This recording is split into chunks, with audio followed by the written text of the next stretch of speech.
Hello everyone, I'm the storyteller and I'm here to help you today. I know you use this video to fall asleep, so before that, like the video and subscribe to the channel. Also, where are you from and what time are you watching now? Get comfortable and relax. The Dollmaker's secret. The sign over the shop read, Madame Corvi's dolls, where memories live forever.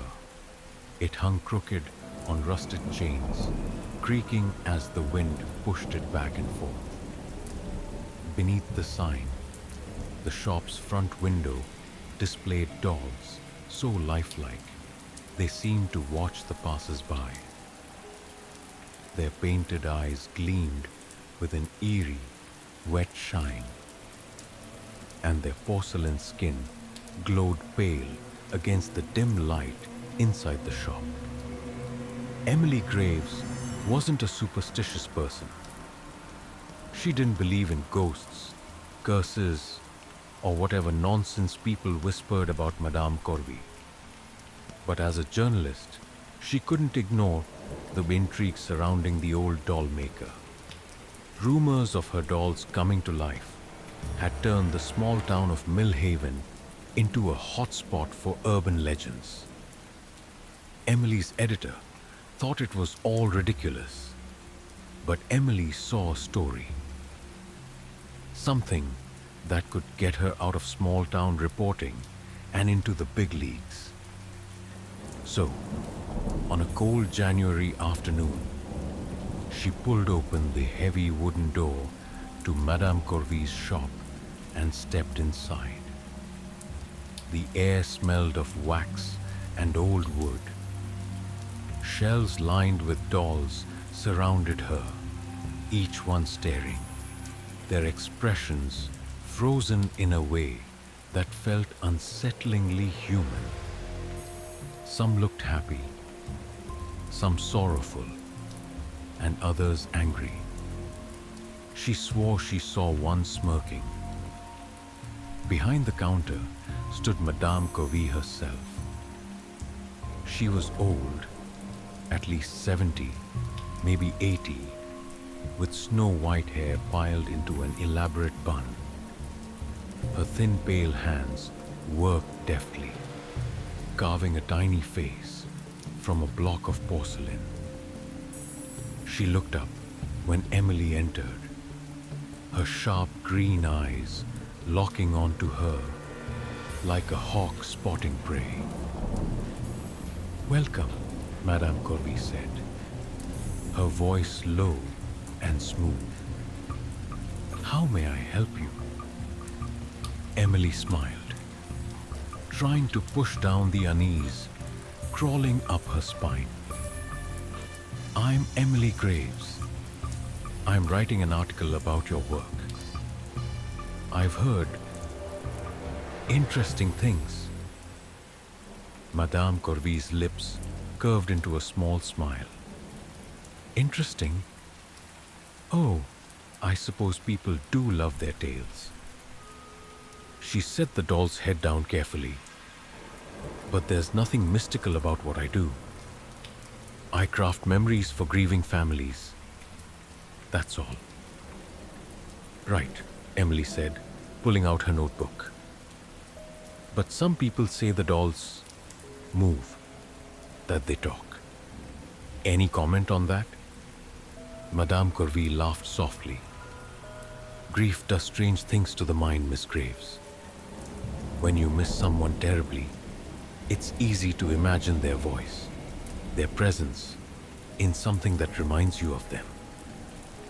Emily nodded, but something in the dollmaker's tone felt off, like she wasn't telling the whole truth. "Do you mind if I take a look around?" "Of course," Madame Corvi said, waving a hand. "Feel free." Emily wandered the shop, taking notes and snapping pictures with her phone. The dolls were incredible, too incredible. Each one seemed to radiate a distinct personality, as if it held a piece of someone real.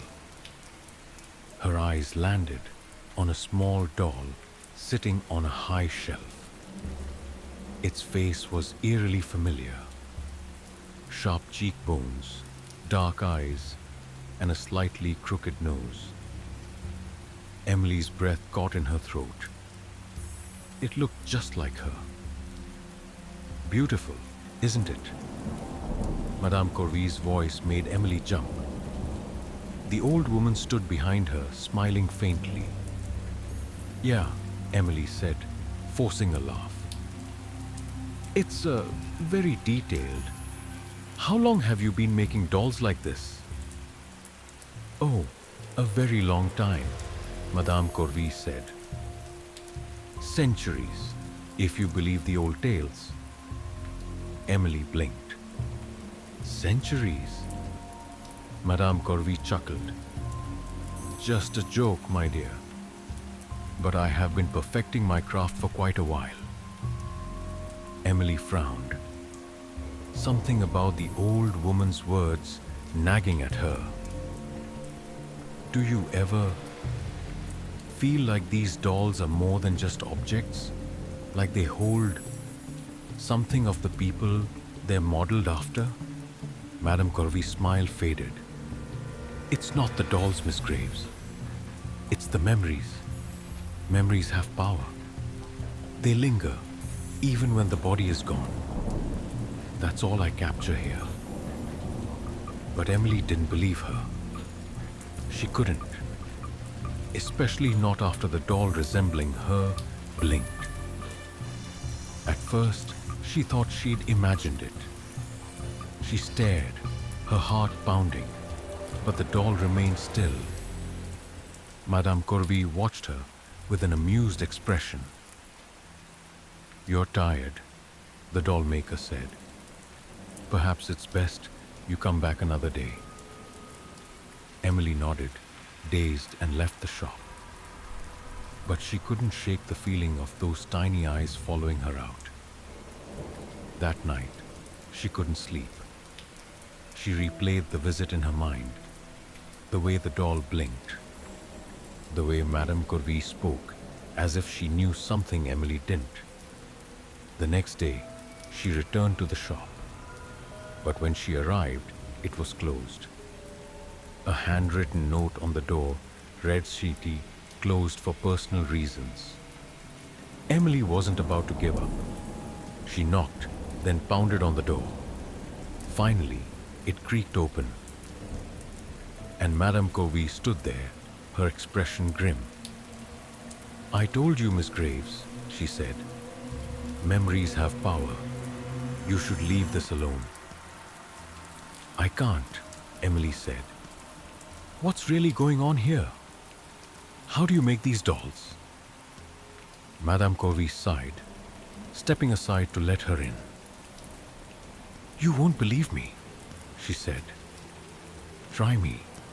The dollmaker led her to a back room, cluttered with tools, fabrics, and half-finished dolls.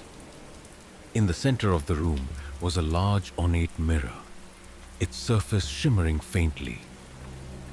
This is where it happens, Madame Corvi said. The mirror captures a soul. Not entirely, just enough to give the doll life. It's a gift, you see. A way to preserve someone, to keep them close. Emily stared at the mirror, then at the dollmaker. You're saying you steal souls? I don't steal anything, Madame Corvi said sharply. People come to me willingly. They want to remember their loved ones. They want to feel them again. And the dolls? They move. They talk. Yes, Madame Corvi admitted. Because a part of the person lives in them. But only a part. Enough to comfort, not enough to harm. Emily didn't believe her. She couldn't. And then she saw the doll again. The one that looked like her. Sitting on a workbench. What about this one? She asked, her voice shaking. Madame Corvi hesitated. That one was a mistake. The mirror. It sometimes takes more than it should. Emily's blood ran cold.